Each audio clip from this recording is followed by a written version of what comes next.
এক বেটাকে জেলের ভাত খাওয়ানো হচ্ছে।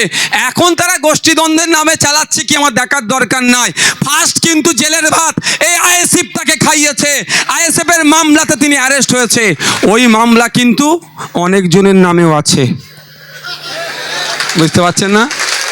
হ্যাঁ, শুধু আরাবুল সাহেবের নামে নাই, অনেকজনের নামে আছে। কদিন আগে দেখলাম একটা বেনামে পোস্টার পড়েছে।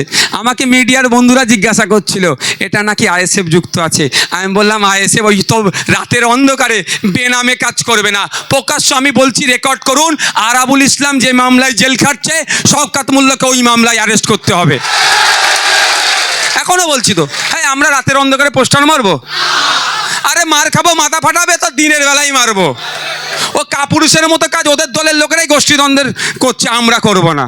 আমরা প্রকাশ্য বলছি তো, নটোরিয়াস ক্রিমিনালকে আগামী দিনে সর্বোচ্চ আমরা চেষ্টা করছি জেলের ভাত খাওয়ানোর জন্য।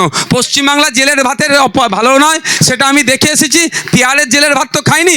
আমার মনে হয় পশ্চিমবাংলার থেকে একটু ভালো হবে, কারণ সেন্ট্রাল গভর্নমেন্ট একটু অনুদান বেশি, দরকার লাগলে তিহারের ভাত খাওয়াবার ব্যবস্থা করে দেবো। এত আসমা ভাবিরাও ছিল, জিজ্ঞাসা করো না, খুব একটা ভালো ভাত ছিল না। রুটি এই ওহিদুলকে জিজ্ঞাসা করুন, এত পাতলা রুটি কি বলবো, এরকম দেখলে দেখা যাবে এই মাথা থেকে,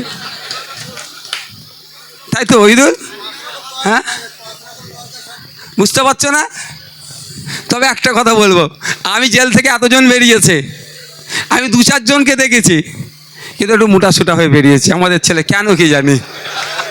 হ্যাঁ আছে, কোথায় সে? হ্যাঁ এই তো এই আসাদুল।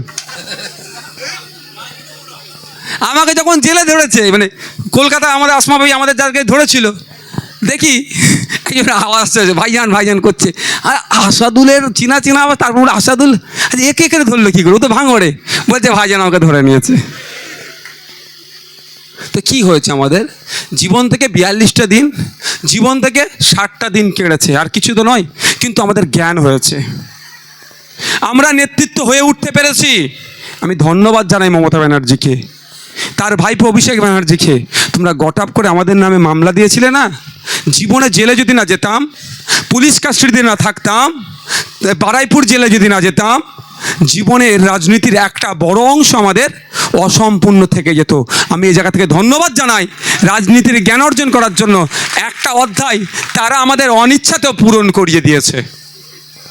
একটা ভয় লাগতো ভাই, এই জেল খাটবো যাই বলি না কেন, একটু মনে ভয় লাগতো, কী রে বাবা, কিছুই নয়, ফোনটা শুধু পাওয়া যাবে না। তবে যদি মাল খরচ করতে পারেন,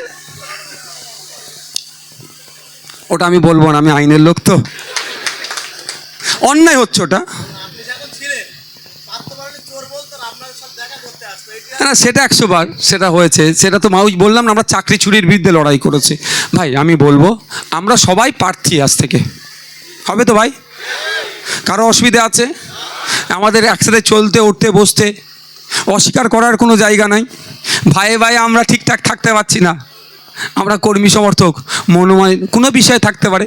আমি আজকে বলছি আমার বুথে মিটিংটা হোক, উনি বলছে না ওনার বুথে মিটিংটা হোক, এটাও থাকতে পারে। তো এটাতে খরপে রাগ করলে হবে না।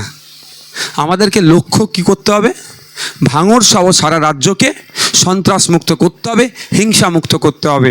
সে হিংসামুক্ত সন্ত্রাসমুক্ত করতে গেলে আপনাকে আমাকে দায়িত্ব তুলে নিতে হবে। আমার বাপের বয়সী লোককেও জেলে দিয়েছে, ওরা ছাড়েনি।